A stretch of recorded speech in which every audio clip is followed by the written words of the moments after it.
I was born in South Dakota, Springfield, South Dakota. My dad was a farmer, and a drought caused me to be here. I talked to my father one time. He says, we never would have left South Dakota if there hadn't had been a drought for 5 years, no rain. I was 6 months old.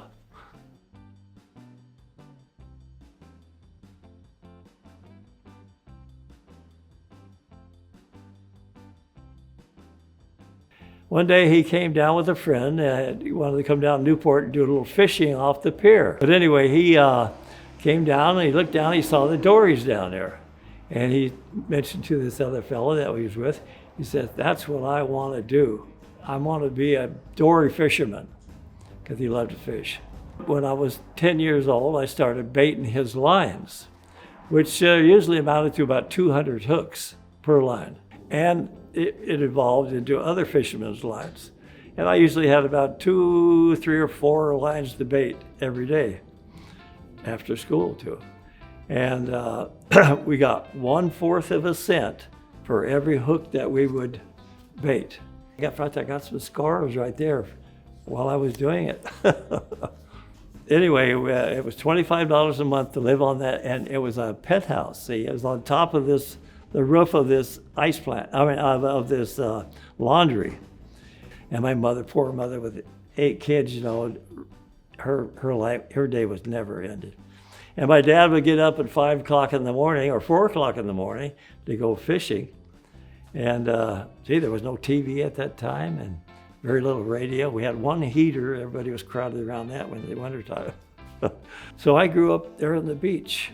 And every day I'd be on the beach next to the pier, and we had other fishermen and the children. We all played games together, football. They always had a season for everything. It was so much fun, I went to the elementary school there on Newport, right on the beach.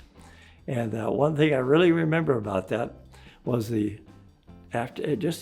before the end of the war, the World War II. They flew this, it made it well known that there would be a new bomber that was going to fly over the beach. And it would be the B-19, the biggest bomber of its time.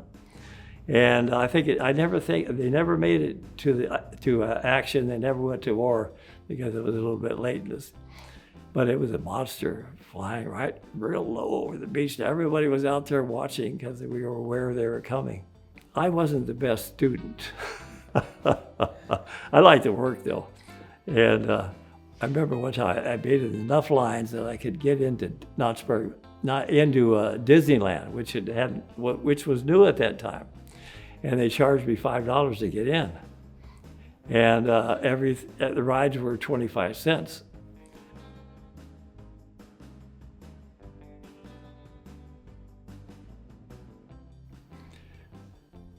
Anyway, there was a season for every sport, and it was a great time to grow up.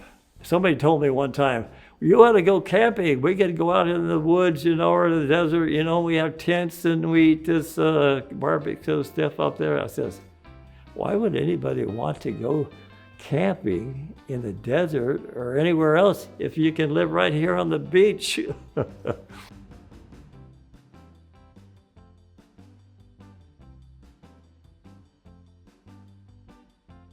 I never finished high school because I came in late one year and they looked at my grades and says, nah, you don't need to come back.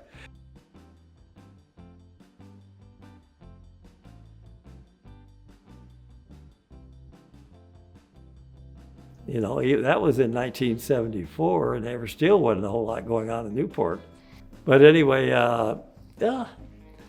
it's just been a pleasant life for me. And I've been married a few times, but that was all fun. It was a great life. I tell everybody about living in Newport, how pleasant it was for me, and being on the beach every day, and that's not a normal thing for most people,